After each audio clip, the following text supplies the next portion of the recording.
नमस्कार बच्चों, आज हम पढ़ेंगे कक्षा 10 का दूसरा अध्याय, जिसका नाम है अम्ल, सार एवं लवण। क्या पढ़ेंगे? अम्ल, सार एवं लवण। पिछले अध्याय में हमने पढ़ा था पहला पार्ट, जिसका नाम था रासायनिक अभिक्रिया एवं समीकरण। ठीक है, इस अध्याय में पढ़ेंगे अम्ल, सार एवं लवण। ठीक है, तो अम्ल व सार के बारे में विस्तृत अध्ययन करेंगे। इससे पहले सबसे पहले करेंगे अम्ल के बारे में। किसके बारे में? अम्ल के बारे में।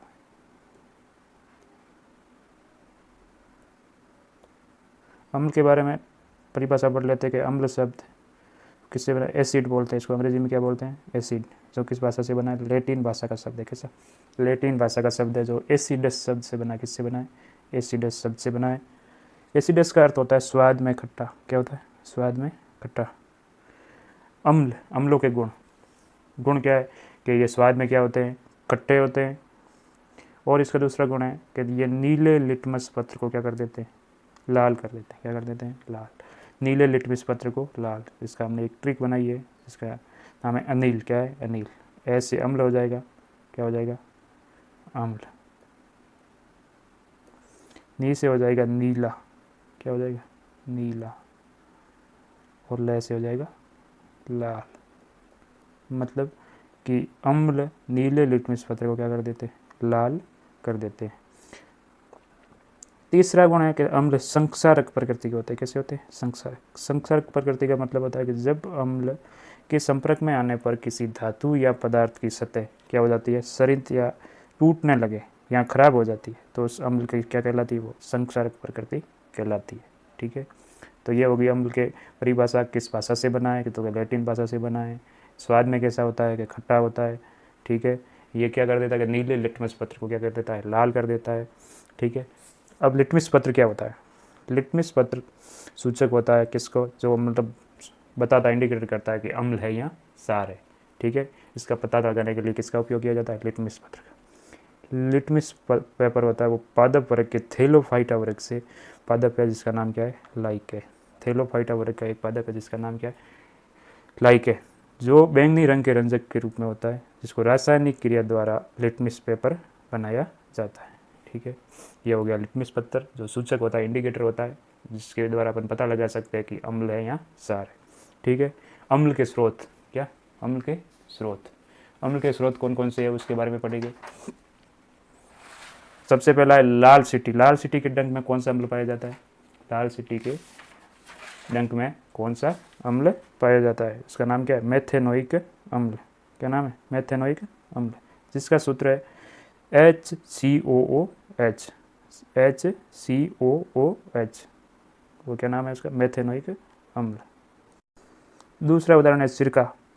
सिरका को क्या बोलते हैं? एसिटिक अम्ल बोलते हैं। क्या बोलते हैं? एसिटिक अम्ल। एसिटिक अम्ल का सूत्र होता है CH3COOH। ये क्या है?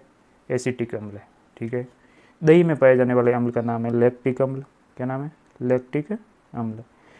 इमली, इमली में पाया जाता है टार्ट्रिक अम्ल। कैसा? टार्ट्रिक अम्ल। नींबू में पाया जाता है सिट्रिक अम्ल। कैसा? सिट्रिक अम्ल। ठीक है, इसके अलावा भी खूब सारे अम्ल, जैसे HCl हाइड्रोक्लोरिक अम्ल। ठीक है, नाइट्रिक अम्ल HNO3, ये भी अम्ल है। ठीक है, एक होता है फार्मिक अम्ल होता है। ठीक है, जिसका सूत्र क्या है? HCOOH, जो ये पढ़ा अपने मेथेनोइक अम्ल भी बोलते हैं उसको। ठीक है, एक होता है सल्फ्यूरिक अम्ल H2HO4। ये क्या है? सल्फ्यूरिक अम्ल। क्या है? सल्फ्यूरिक अम्ल। तो अपने अम्ल के बारे में पढ़ लिया, अब पढ़ेंगे सार के बारे में। किसके बारे में? सार। इसका नाम है सारक। इसको सारक भी बोलते हैं। क्या बोलते हैं? सारक या सार या एल्कली। क्या बोलते हैं? एल्कली। किसको बोलते हैं? कि सारों के विलयन को क्या बोलते हैं? सारक बोलते हैं। क्या बोलते हैं? सारक। सारक को अंग्रेजी में क्या बोलते हैं? एल्कली बोलते हैं, जो अरबी भाषा की, वो क्या था? अम्ल। लैटिन भाषा का शब्द था। किसका?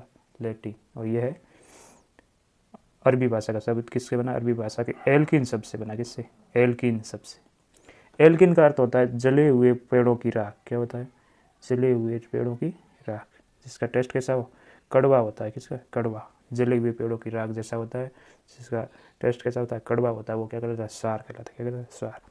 इसके गुण के सार स्वाद में कैसे होते हैं? कड़वे व तीखे होते हैं। क्या होते हैं? स्वाद में कैसे होते हैं, कड़वे व तीखे। ठीक है, ये रॉन्ग टाइपिंग है। सार लाल लिटमस पत्र को क्या कर देते हैं, नीला कर देते हैं। अम्ल क्या कर रहे थे, नीले को लाल कर रहे थे, नीले लिटमस पत्र को क्या कर रहे थे, लाल कर रहे थे। उसका उल्टा जस्ट सार क्या कर रहे हैं, लाल को नीला कर रहे हैं। क्या कर रहे हैं, लाल लिटमस पत्र को क्या कर देते हैं, नीला कर देते हैं। ठीक है, सार छूने पर क्या होते हैं, चिकने लगते हैं। कैसे लगते हैं, चिकने।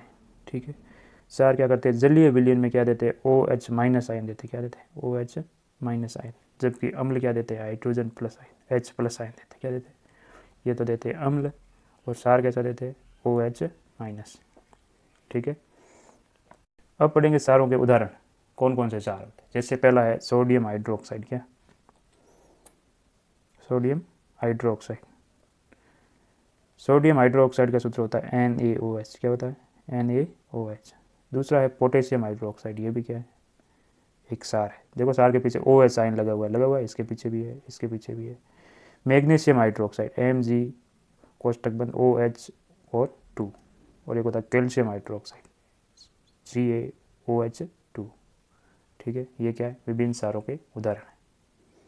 ठीक है, तो अपने अम्ल के बारे में पढ़ लिया, उसके गुण धर्म, उसके उदाहरण के बारे में पढ़ा, सार के बारे में पढ़ा, सारों के गुण क्या होते हैं, किस भाषा से बना है, उसके बारे में उसके उदाहरण पढ़े। अब पढ़ेंगे अम्ल एवं सार धातु के साथ कैसे अभिक्रिया करते हैं। मतलब अम्ल व सार धातु के साथ कैसे क्रिया करते हैं, इसका एक प्रयोग दे रखा है। प्रयोग में क्या किया, एक परख नली ली है। ठीक है, परख नली में क्या किया है, तनो सल्फ्यूरिक अम्ल भरा। क्या भरा, तनो सल्फ्यूरिक अम्ल, और दानेदार जिंक के टुकड़े अंदर डाल दी। ठीक है, यहाँ से कॉक से बंद कर दिया, और एक पतली नली किस में ले गए, एक पात्र में ले गए, जिसमें क्या भरा हुआ है, साबुन का विलयन भरा हुआ है। क्या, साबुन का विलयन। ठीक है, ये इन दोनों में अभिक्रिया होगी तनु सल्फ्यूरिक अम्ल और जिंक के टुकड़ों के साथ, तो इससे एक गैस प्रवाहित होगी। क्या हुई, गैस, जो कहाँ निकलेगी, इस पात्र में, यहाँ इसका मुंह यहाँ खुला हुआ है। ठीक है, यहाँ बुलबुले निकल रहे, किसके निकल रहे, हाइड्रोजन गैस के से भरे साबुन के बुलबुले। ठीक है, यदि इन बुलबुलों के पास यदि जलती हुई मोमबत्ती ले जाए, कैसी, जलती हुई मोमबत्ती ले जाए, तो यह फटफट की ध्वनि के साथ हाइड्रोजन गैस का क्या होगा, दहन होगा। इससे क्या मालूम पड़ता है कि H2 गैस से निहित परख नली के पास जब जलती हुई मोमबत्ती लाई जाती है तो कैसी ध्वनि उत्पन्न करती है, पॉप ध्वनि। तो इससे यही सिद्ध होता है कि अम्ल व सार धातु के साथ अभिक्रिया करते हैं। क्या करते हैं, अभिक्रिया करते हैं। और कौन सी गैस छोड़ते हैं, H2। कौन सी, H2 गैस प्रवाहित होती है। और अब है धातु कार्बोनेट तथा धातु हाइड्रोजन कार्बोनेट अम्ल के साथ कैसे अभिक्रिया करते हैं। ठीक है, धातु कार्बोनेट तथा धातु हाइड्रोजन कार्बोनेट अम्ल के साथ कैसे क्रिया करते हैं। तो यहाँ एक उदाहरण देखेंगे। उदाहरण में देखो कि सोडियम कार्बोनेट। क्या, सोडियम कार्बोनेट। तो सोडियम कार्बोनेट का सूत्र क्या होता है, Na2 होता है, Na2CO3। तो यहाँ ये गलत लिख दिया है, क्या होगा, Na2CO3।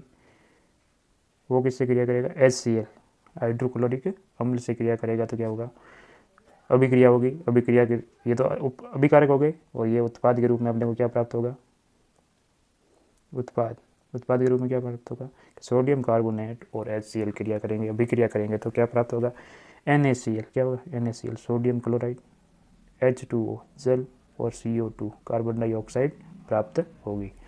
यदि अम्ल धातु कार्बोनेट के साथ अभिक्रिया करेगा तो क्या प्राप्त हुआ, जैसे Na2CO3 सोडियम कार्बोनेट और HCl ने क्रिया की, तो अपने को क्या प्राप्त हुआ, उत्पाद के रूप में सोडियम क्लोराइड जल और CO2 गैस। वैसा ही एक धातु हाइड्रोजन कार्बोनेट का ले, जैसे सोडियम हाइड्रोजन कार्बोनेट। क्या, सोडियम हाइड्रोजन कार्बोनेट और HCl की अभिक्रिया करवाई जाए, तो अपने को क्या प्राप्त होगा, वही होगा, NaCl नमक प्राप्त होगा, H2O जल और CO2 गैस। ठीक है, यदि CO2 गैस का परीक्षण किया जाए, क्या किया जाता है, परीक्षण, तो उत्पादित CO2 को यदि सोने के पानी से प्रवाहित करने पर, ठीक है, इस गैस को, जो CO2 गैस निकल रही है, इसको यदि सोने के पानी के साथ प्रवाहित किया जाता है, जैसे ये देखो कैल्शियम हाइड्रोक्साइड, ये क्या है, सोने का पानी, क्या है, चूना, और यह कार्बन डाइऑक्साइड, इन दोनों के साथ अभिक्रिया करवाई जाए तो अपने को क्या प्राप्त होगा, कैल्शियम कार्बोनेट होगा। क्या होगा, कैल्शियम कार्बोनेट और जल प्राप्त होगा। यदि अधिक मात्रा में, मतलब CO2 परीक्षण में अपने सोने के पानी के साथ में प्रवाहित किया, तो अपने को क्या प्राप्त हुआ, कैल्शियम कार्बोनेट और जल प्राप्त हुआ। इसको यदि अधिक मात्रा में CO2 प्रोवाइड करने पर क्या होगा, जैसे CaCO3, ठीक है, और H2O और ये कार्बन डाइऑक्साइड, इसको अधिक मात्रा में प्रोवाइड किया तो क्या प्राप्त होगा, कार्बन डाइऑक्साइड। अधिक मात्रा में प्राप्त करने पर क्या होता है, कैल्शियम हाइड्रोजन कार्बोनेट प्राप्त होता है, ठीक है।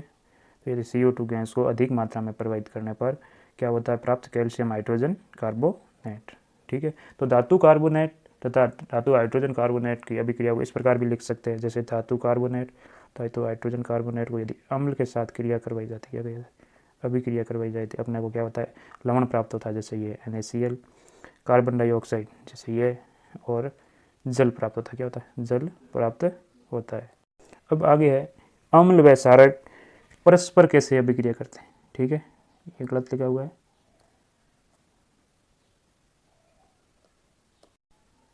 क्या है, अम्ल व क्षारक परस्पर, क्या, परस्पर परस्पर कैसे अभिक्रिया करते हैं, ठीक है। तो जैसे एग्जाम्पल के तौर पर ले तो अम्ल प्लस क्षार, तो ये अभिक्रिया करके क्या बनाएंगे, एक तो लवण बनाएंगे और जल। जैसे उदाहरण ले लेते हैं HCl हाइड्रोक्लोरिक अम्ल और क्या होता है, सोडियम हाइड्रोक्साइड, यदि अभिक्रिया करेंगे तो क्या प्राप्त होगा, अपने को लवण प्राप्त होगा, NaCl प्राप्त होगा और जल H2O, ठीक है। इस अभिक्रिया को क्या बोलते हैं, उदासीनीकरण अभिक्रिया बोलते हैं, क्या बोलते हैं, उदासीनीकरण अभिक्रिया।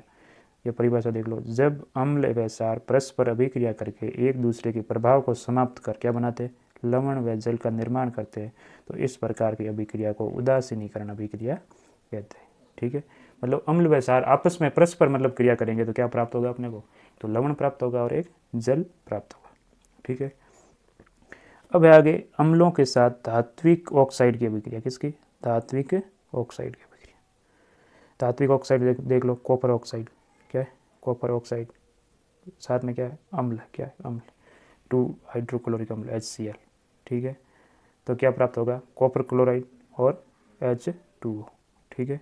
तो CuCl के बनने पर विलयन का रंग कैसा हो जाएगा, नीला हो जाएगा, क्योंकि कॉपर, ठीक है ना, कॉपर जब अम्ल के साथ क्रिया करेगा तो कैसा रंग छोड़ेगा, नीले कलर का रंग छोड़ेगा, ठीक है।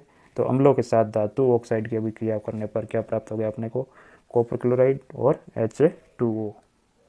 तो अपन ने पढ़ लिया अम्लों के साथ धात्विक ऑक्साइड की अभिक्रिया। अब पढ़ेंगे अपन क्षारक के साथ अधात्विक ऑक्साइड की अभिक्रिया, किसकी, अधात्विक ऑक्साइड की अभिक्रिया। तो उदाहरण के लिए अभिक्रिया होगी क्षारक और अधात्विक ऑक्साइड, तो अपने को इन दोनों की अभिक्रिया होगी तो अपने को वही प्राप्त होगा, लवण व जल, ठीक है।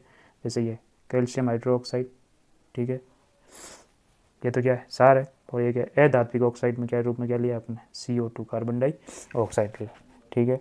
तो अपने को क्या प्राप्त होगा उत्पाद के रूप में, कैल्शियम कार्बोनेट व जल, ये भी क्या है, लवण है, क्या निष्कर्ष क्या निकलता है कि अधात्विक ऑक्साइड क्या होते हैं, अम्लीय प्रकृति के होते हैं, क्या होते हैं, अम्लीय प्रकृति के होते हैं।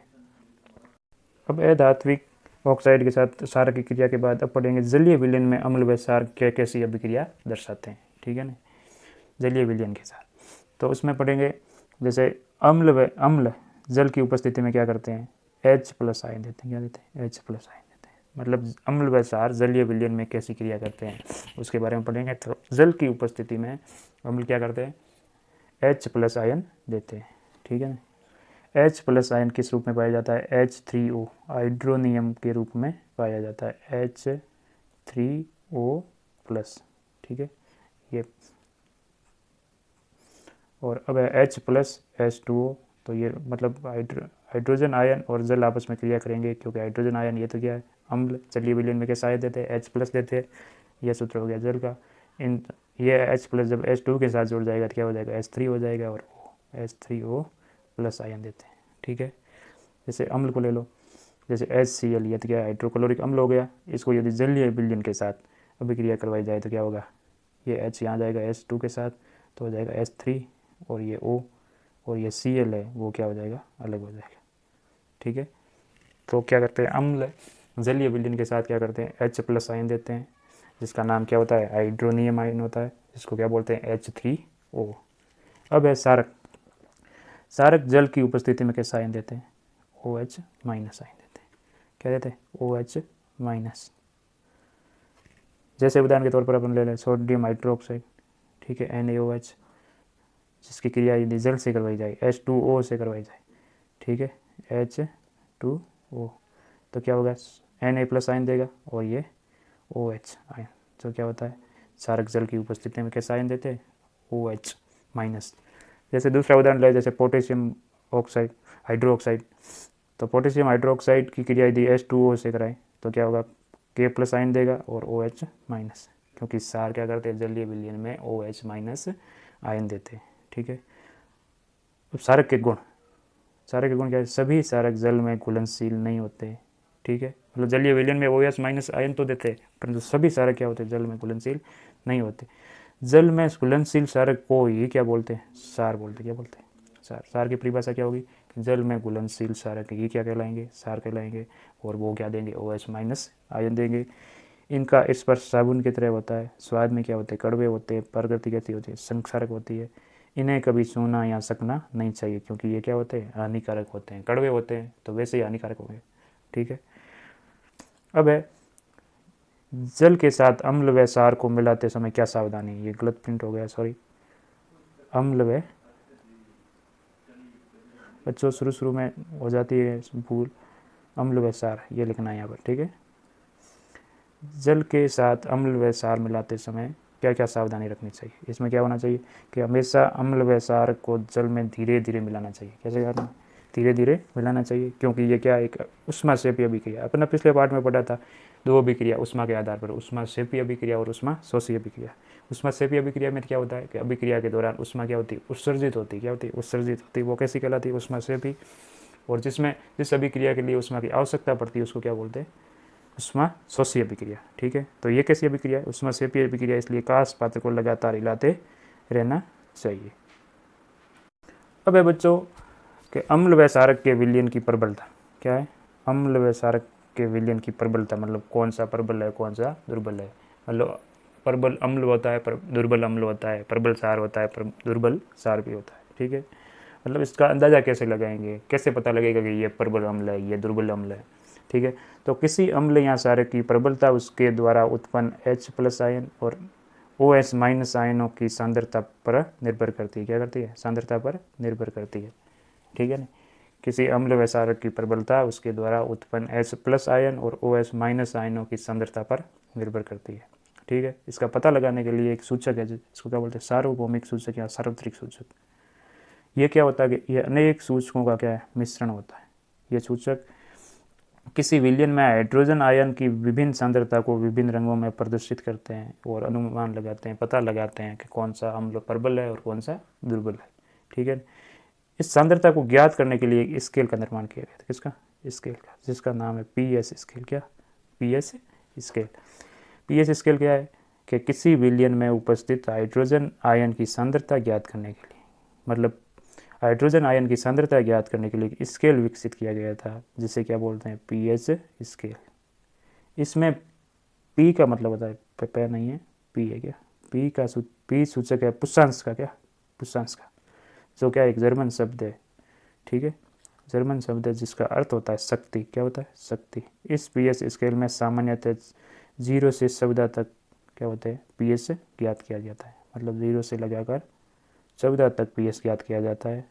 और PS स्केल में क्या होता है, हाइड्रोजन, मतलब किसी विलयन में हाइड्रोजन आयन की सांद्रता ज्ञात करने के लिए PS का उपयोग किया जाता है, और इसमें सामान्यतः 0 से 14 तक PS मान ज्ञात किया जाता है। तो बच्चों PS मान ये हो गया, ये चार ने दे रखी, ये देख लो कि यहाँ से लगाकर 0 से लगाकर 14 तक है, कहाँ तक है, 14 तक है, ठीक है। यहाँ से 1 2 3 4 5 6 7 8 9 10 11 12 13 और 14। इसमें ये 7 क्या है, न्यूट्रल है, क्या है, न्यूट्रल है, मतलब उदासीन, क्या है, उदासीन। और यदि मान 7 से अधिक है तो वो क्या कहलाएगा, सार्य कहलाएगा, क्या कहलाएगा, सार्य, मतलब 7+ होने पर, 7 से अधिक है, 7 तक तो क्या कहलाएगा, अम्लीय कहलाएगा, क्या कहलाएगा, अम्लीय। मतलब यदि 7 से कम है तो वो माध्यम कैसा कहलाएगा, अम्लीय कहलाएगा। 7 है तो उदासीन और 7 से अधिक है तो सार्य, ठीक है, हो गया। कि PS मान यदि 7 है तो क्या है, उदासीन है, PS मान 7 से अधिक है तो सार्य है, और PS मान 7 से कम है तो अम्लीय, ठीक है। PS के गुण क्या है कि यदि इसमें पदार्थ का ताप बढ़ाने पर पीएच का मान क्या है, घटता है। ठीक है, पीएच का मान यदि ताप बढ़ाएंगे तो क्या हो जाएगा, घट जाएगा। यदि मानव रक्त के बारे में बताया गया कि मानव रक्त के पीएच का मान में 0.2 की वृद्धि हो जाए तो व्यक्ति की क्या हो सकती है, मृत्यु। मतलब पीएच मान घटता और बढ़ता रहता है तो उसमें क्या रहती है, दुर्घटना होने की संभावना रहती है। यहाँ कुछ पीएच मान दे रखे हैं, जैसे लार है, क्या है लार का कितना है, 6.5 है, कितना है 6.5 पीएच है, कितना पीएच। तो इसका कैसा होगा, क्षारीय होगा, अम्लीय होगा या उदासीन। तो इसका क्या होगा, हल्का अम्लीय। लार कैसी होती है, हल्की अम्लीय होती है। वैसे ही नींबू रस का क्या होता है, 2.2 से 2.4 तक। तो ये क्या है, नींबू रस कैसा है, अम्लीय प्रकृति का है। कैसा है, अम्लीय प्रकृति। वैसे ही कॉफ़ी कैसी है, 4.5 से 5.0 तक। ये भी कैसा, मध्यम में अम्लीय। वैसे ही देखो टमाटर में कौन सा अम्ल पाया जाता है, टार्ट्रिक अम्ल पाया जाता है। कौन सा, टार्ट्रिक अम्ल पाया जाता है। ठीक है,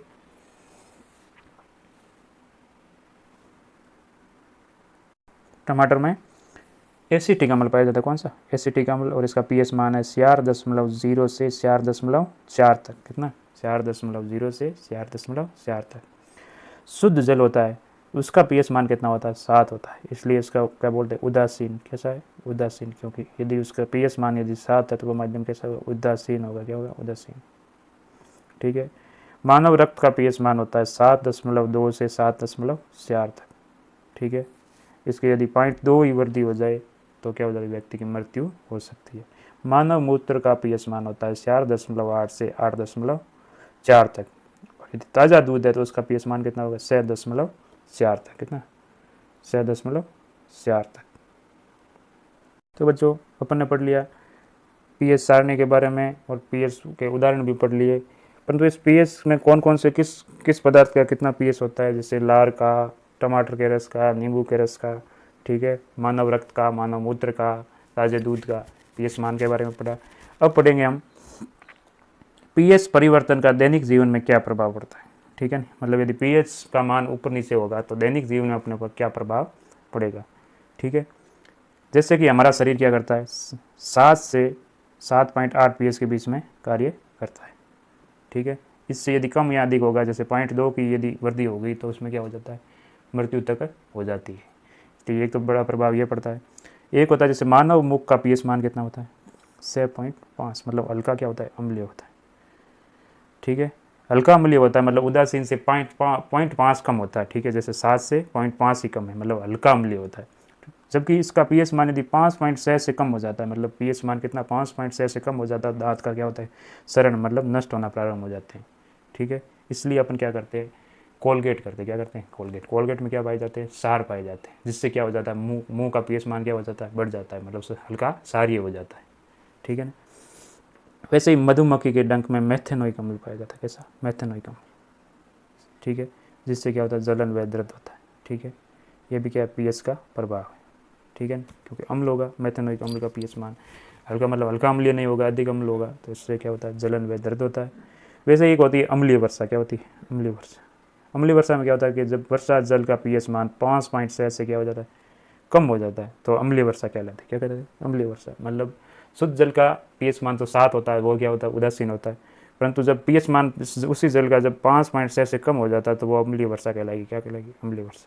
जैसे विभिन्न प्रकार के प्रदूषक जो अपने वायुमंडल में जो प्रदूषक पाए जाते हैं धुएं के रूप में, जैसे कार्बन डाइऑक्साइड है, सल्फर ऑक्साइड है, ठीक है, SO3 है, NO2 है, CH4 है।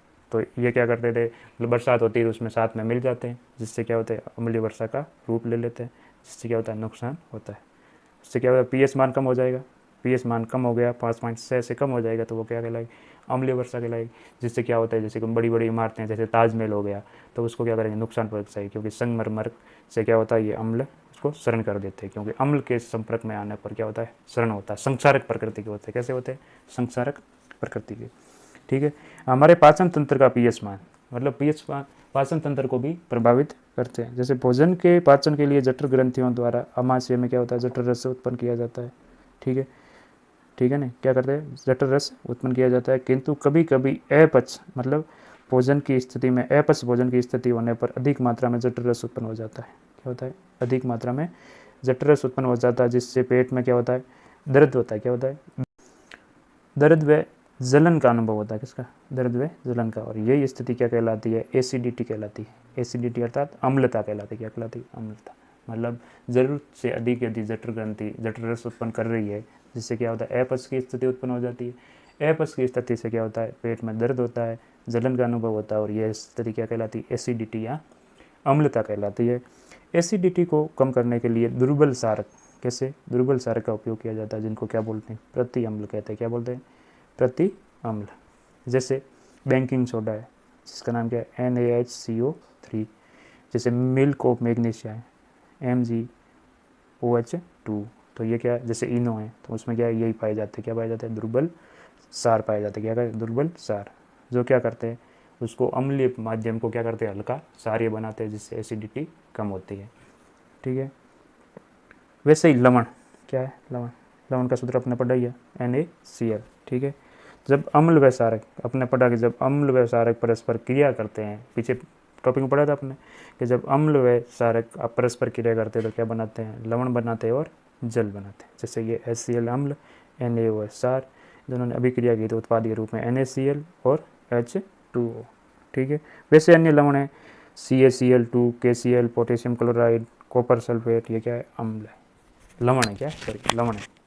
ठीक है। तो अपने पीएच के दैनिक जीवन में क्या क्या प्रभाव पड़ते हैं उसके बारे में पढ़ा। ठीक है। उसके बाद में लवण के बारे में पढ़ा कि कौन कौन से लवण हैं जो अपने वातावरण में अपने आसपास पाए जाते हैं। अब इन लवणों से ही रसायनों का निर्माण, किन किन रसायनों का निर्माण किया जाता है उसके बारे में पढ़ेंगे। क्या करें? लवणों से रसायनों का निर्माण। लवण मतलब, लवण अर्थात क्या होता है? NaCl, सोडियम क्लोराइड ही क्या है? लवण है। ठीक है। सोडियम हाइड्रोक्साइड पहला लवण क्या नाम है? जिसका रसायन नाम जो लवणों से प्राप्त होता है उसका नाम क्या है? सोडियम हाइड्रोक्साइड, NaOH, जिसको क्या बोलते हैं? कास्टिक सोडा भी बोलते हैं। क्या बोलते हैं? Caustic soda. ये कैसे बनता है? कि लवण NaCl प्लस 2H2O, ठीक है, लवण व जल की क्रिया करवाई जाती है तो क्या बनता है? सोडियम हाइड्रोक्साइड बनता है। क्या बनता है? सोडियम हाइड्रोक्साइड है। 2NaOH और Cl2 और हाइड्रोजन गैस निकलती। क्या निकलती? Hydrogen gas. इस अभिक्रिया को क्या बोलते हैं? क्लोर सार अभिक्रिया भी कहते हैं। क्या कहते हैं? क्लोर सार अभिक्रिया भी कहते हैं, क्योंकि इसमें क्या है? क्लोरीन गैस निकलती है और हाइड्रोजन गैस भी निकलती है। इस सोडियम हाइड्रोक्साइड के क्या है दैनिक जीवन में उपयोग है? इसका उपयोग है प्रयोगशाला में, इसको अभिकर्मक के रूप में उपयोग करते हैं। क्या करते हैं? प्रयोगशाला में अभिकर्मक के रूप में उपयोग करते हैं। धुलाई में अपमार्जक मतलब डिटर्जेंट के रूप में उपयोग करते हैं। कागज़ उद्योग में इसका उपयोग किया जाता है। और कृत्रिम फाइबर, ठीक है ना, कृत्रिम फाइबर शीट्स बनाने में भी इसका उपयोग होता है। तो दूसरा रसायन है जिसका नाम है कैल्शियम हाइड्रोक्साइड। क्या है? कैल्शियम हाइड्रोक्साइड, जिसे क्या बोलते हैं? बुझा हुआ चूना। जब बिना बुझे चूने में CaO में जल के साथ अभिक्रिया करवाई जाती है तो अपने पास क्या प्राप्त होता है? CaO whole twice OH2। बिना बुझा चूना, मतलब बिना बुझा चूना को जल के साथ अभिक्रिया करवाई जाती है, अपने पास कैसा होता है? बुझा हुआ चूना प्राप्त होता है, जिसको क्या बोलते हैं? Calcium hydroxide. ठीक है। इसके उपयोग क्या क्या है कि प्रयोगशाला में अभिकर्मक के रूप में उपयोग करते हैं। ठीक है। विभिन्न प्रयोग करने के लिए इसका उपयोग किया जा सकता है। विरंजक सूरन के निर्माण में, ये विरंजक सूरन को अपन आगे पढ़ेंगे। ठीक है। इसका निर्माण करने में किसका उपयोग किया जाता है? कैल्शियम हाइड्रोक्साइड का। दीवारों को चमकाने के लिए, जैसे चूना होता है, सोने की पुताई की जाती है दीवारों पे, तो उसमें क्या होता है? ये चूना ही है। कैसा है? बुझा हुआ चूना है। कैसा? बुझा हुआ चूना। ठीक है। अम्लीय मृदा को उपचारित करने में भी इसका उपयोग किया जाता है। अम्लीय मृदा कैसे होती है? जैसे मैं मतलब नमकीन लवणीय मृदा होती है, वो क्या थी? अम्लीय मृदा होती है। ठीक है। उसको उपचारित करने के लिए किसका उपयोग करेंगे? बुझे हुए चूने का। अब है अपने पास विरंजक सूरन। क्या? विरंजक सूरन। विरंजक सूरन,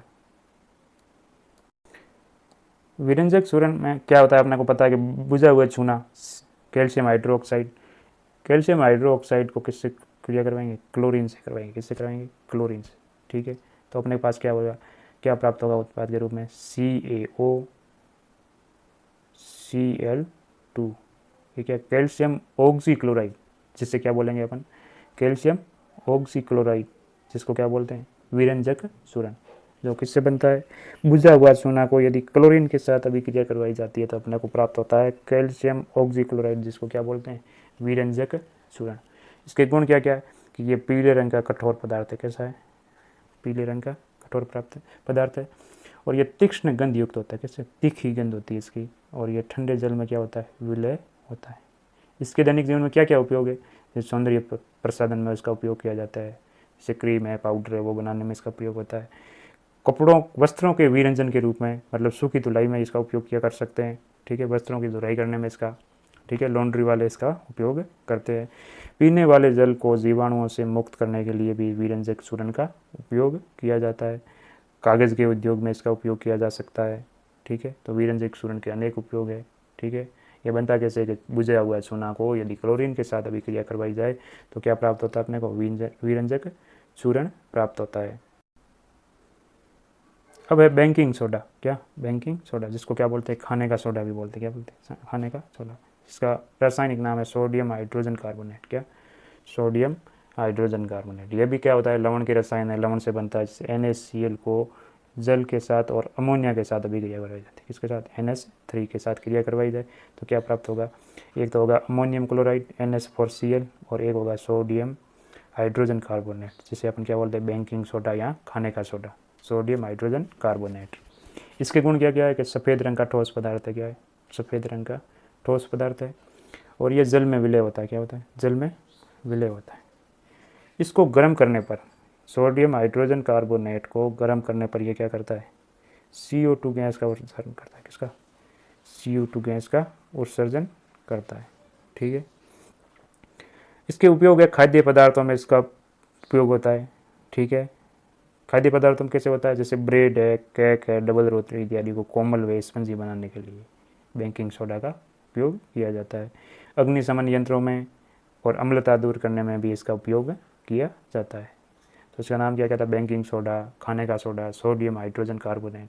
ठीक है, यदि किसी लवण को जल और अमोनिया के साथ क्रिया करवाई जाए तो क्या होगा, अमोनियम क्लोराइड और सोडियम हाइड्रोजन कार्बोनेट उत्पाद के रूप में प्राप्त होगा।